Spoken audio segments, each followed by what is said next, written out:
Go. Ja, herzlich willkommen. Ich bin hier mit dem Moses momentan in der Pit Lounge am Major in Paris. So, Moses, how far this Major? So, how far did you feel the newer teams will come? Like the smaller teams we saw with Gamer Legion, now we have also Apex, Monty. You feel this is the Major, well, they will thrive like we had in Rio? I think we're going to hit, but everything has been kind of thrown up in the air already.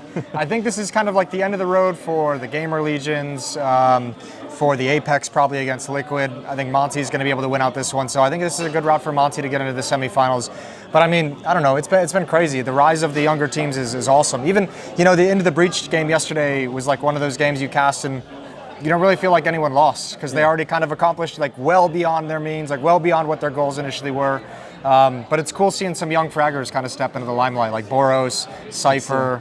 Like these guys are mental. Yeah, it's like I also feel like that this is the big change for the next generation, right? Yeah. Some of the players that are more in they're closer to the 30s, 28, 29, 31. Yeah. That it's time to change a bit. And I think we also, just like in football, at some point there's a generational change. And I think we saw a lot of that.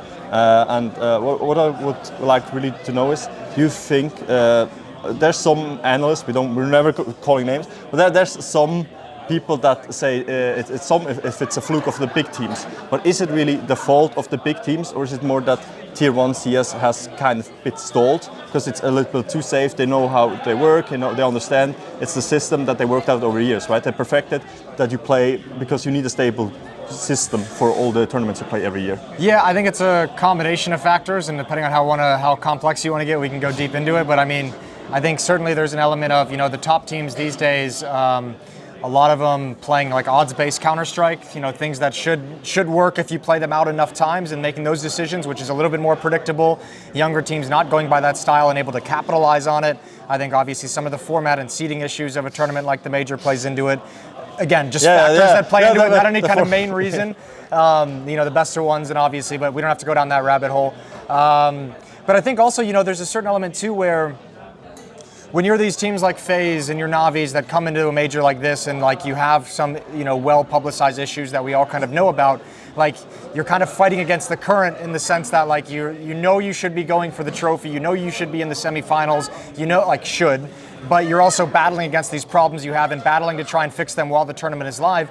And if you're some of these younger teams, it's a lot simpler, not easier, but simpler to just be able to say, we're the underdog. Like, we are what we are. We're not trying to fix these issues. This is just who we are, and we're trying to make our name for ourselves still. We're trying to go deep into this tournament, and I think it's a much more simpler kind of mindset to have as a team that kind of unites you, while Navis and FaZes are fixing communication issues, unhappy with the fifth player, whatever it might be. So we've seen this Major, the new glory from the British Isles, right? Yeah. The new players that they proved that there is a chance that there are some regions that struggled over the time of the CSGO lifespan, but they will come back. Do you think that maybe we'll see the North American side? We're not talking about Canada. Canada has some players that are pretty good, but NA, I think for a country that has such a big population, has such a big influence on world economics and influence also on cultural things, do you think that CS2 maybe will have a bigger change and we'll see some new faces and hopefully find new talent? Because I think NA, we see it in Valorant. We know it. Valorant it's something different, but we saw some players that maybe they're just missing the team, they're missing something. Or do you think that the development could happen more with now the return of LAN events as well? It could. I certainly fucking hope so. Sorry, I certainly hope so. You can swear, it's fine. I certainly hope so. It's. I think there's a couple struggles in NA, like you mentioned Valorant, which is a big one as well. But just when it comes to like a competitive kind of scene in a game that's based in competitive nature, I think North American gamers and players strike me as a little bit more like superficial in kind of their goals when it comes to this kind of stuff. Like European teams very much focused on winning, very much focused on the tournaments, and I feel like in North America you have this younger generation of gamers and players who could be coming into a competitive aspect, but they're also like, oh, but it'd be sick to be like, a celebrity streamer. It'd be sick to be like an influencer and build up my Twitch following.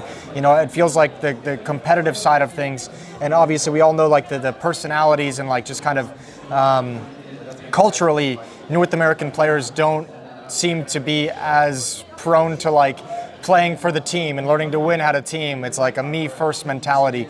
So I think we need like kind of a cultural revolution in Counter-Strike that can change that sort of mindset for the whole scene. And hopefully, I mean, in theory, we're kind of starting from zero, right? You're kind of starting from scratch going into CS2. So hopefully out of the gate, that kind of a mindset can get instilled in our scene.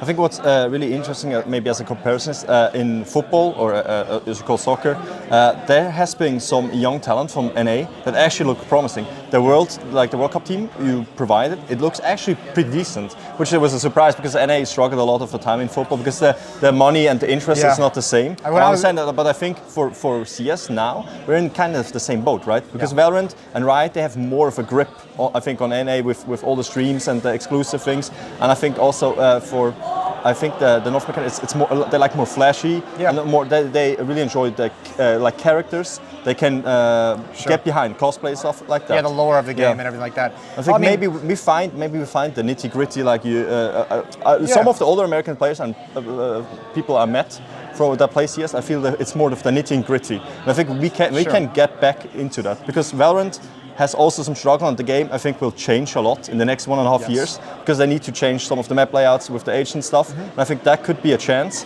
if CS2 thrives, if the money is there, and you also give a chance, I think, for the tier 2 scene of Europe to play more in NA. Because then they also get more practice time, right? They get adjusted to the European system, to the aggression and the team play. It'd be nice, I think, if we got the North American scene back to like where it kind of was like pre-COVID and pre the changes to Pro League into a global product rather than regional. But like North America was always like the safe harbor for, it was like Europe and everyone else. It was like we had the Australian teams there, we had the Brazilian teams there, we had the North American teams there. And that's when you got like this kind of conglomeration of all these different styles and teams practicing constantly, playing against each other. And that's when the scene was thriving. And that's when players were coming up and teams were doing better. And that's what kind of spawned, you know, NRG into EG being like the next big team, you know, after Liquid, after the Cloud9. So that's like, we're missing that kind of a base. And then also kind of, again, like you mentioned Valorant one more time, and if you look at some of the players who kind of left Counter-Strike to go to Valorant, like whenever I look at them, the craziest thing I see is like, you know, some of the guys, I mean, someone like TenZ is probably the easiest example. Celsius? Celsius. They shot up to like 300,000 Twitter followers, 100,000 on Instagram. They got thriving streams. And that's one thing that Counter-Strike can't provide is that kind of like explosion in terms of your social presence and your presence in the industry. So it's not just like a decision for them changing games, but also that kind of like an explosion in your individual brand sets yourself up for the future that doesn't have to be in competition as well. So I think that's an area where Counter-Strike can obviously improve upon, or we can, I don't know how to do it exactly in Counter-Strike, but that's one area that's going to influence decisions to play other games over Counter-Strike. I think I have an idea for you. Sure. I just want to hear your opinion. So I think the Pro League system that we now are currently running, you were running in Malta with Chad, and I think that system is pretty good.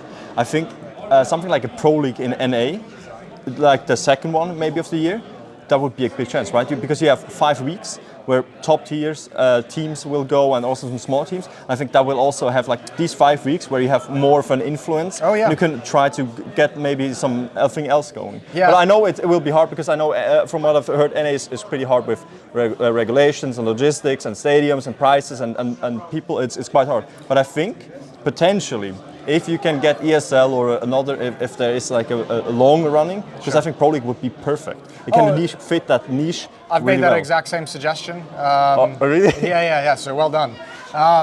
Yeah, I mean it's hard at the moment with the contract the way it is. It's obviously not going to change. I think like through 2024 it won't change. Maybe after that something happens. Maybe after that they're able to sign a new deal. But a lot of it again comes down to like money. You know, if you have a country like Malta saying, yeah, bring this here twice and we'll give you X amount of dollars, that's hard to like, you know, be like, nah, we'll take like, you know, we don't need that. We're going to split this up. So yeah, it's one of those things where it's kind of hard to like convince an entity to take that short-term loss for what might be a long-term benefit, but also might not be a long-term benefit. But certainly I think it'd be sick to have the European teams. And I think one other thing that can be done, we see like right after the major is Dallas. Yes. And then right after Dallas is Washington. I'd love to see Blast and ESL find a way to split those up, you know, to different parts of the year. I think that kind of decision was sort of made to be able to go to the European teams and say, hey, you're not going to spend so long traveling. You're only going to be in the States for 2 weeks. It's just Dallas and Washington's right after it. But having those spread across the year a little bit more might alleviate some of that and might bring like European teams back here more often, more frequently. Yeah, if they can get like Cologne or Katowice, that is more of a bigger every year tournament, I think that would help, right? It's that maybe they only have the cathedral. They don't have the cathedral of Counter-Strike. Maybe they have the Well, I don't know. Whatever we have in America. The concrete block of Counter-Strike. Exactly. Yeah, well, I mean, look, as much as I love to stump for North America and having some events return, like our scene also has to prove that we deserve an event of that scale. You know, it's not like Dallas is any kind of like crazy spectacle quite yet. I don't even think it sold out last year, so Dallas needs to do a little bit better before we can start going down that road. Washington, we'll see what happens. Not a huge venue. I think it's like 2,000 or 3,000 people that'll be there, so we got to prove we can handle those bigger events. I think the first step, if anything, would likely be a major coming back here at some point, or back to the States. Yeah, the last major I've watched from NA, I have really bad memories because I'm a FaZe fan since 2016. I had lovely memories. And then the 3 a.m. was not enjoyable time. Let's keep it at that. But what I really want to know, is there anything you want to say to the Swiss community, especially like the team? They should root for players or anything to get in. Since we're neutral, we're pretty split up, right? Our fan base, neutral, aren't you? You're known for your neutrality. Yeah. It comes at a certain price. But Swiss people, we have a lot of different teams we support, right? Is there any team, any cause that you want to tell the Swiss people they should look out for? Or there's no Swiss team, so feel free to come on over, jump on the Liquid bandwagon. We'll take you. We'll take all of it. Bring us your tired and you're sick and you're poor. We'll have all of you on the back of the Liquid bandwagon. We're going to have a good time this major. They're going to win the whole thing. Yeah. Also, fuck Maniac. Yeah. We'll see if he sees it. You'll hear if he sees it. Perfect. So thank you very much, Moses, for that interview, for the quick interview. Das war das Team, mit dem würden wir uns eigentlich hier verabschieden und werden uns freuen. Danke für das Moses, dass er hier war. Und es war sicher interessant, wie unsere Kollegen in Nordamerika, vor allem in den USA, wie es bei ihrer Szene entwickelt.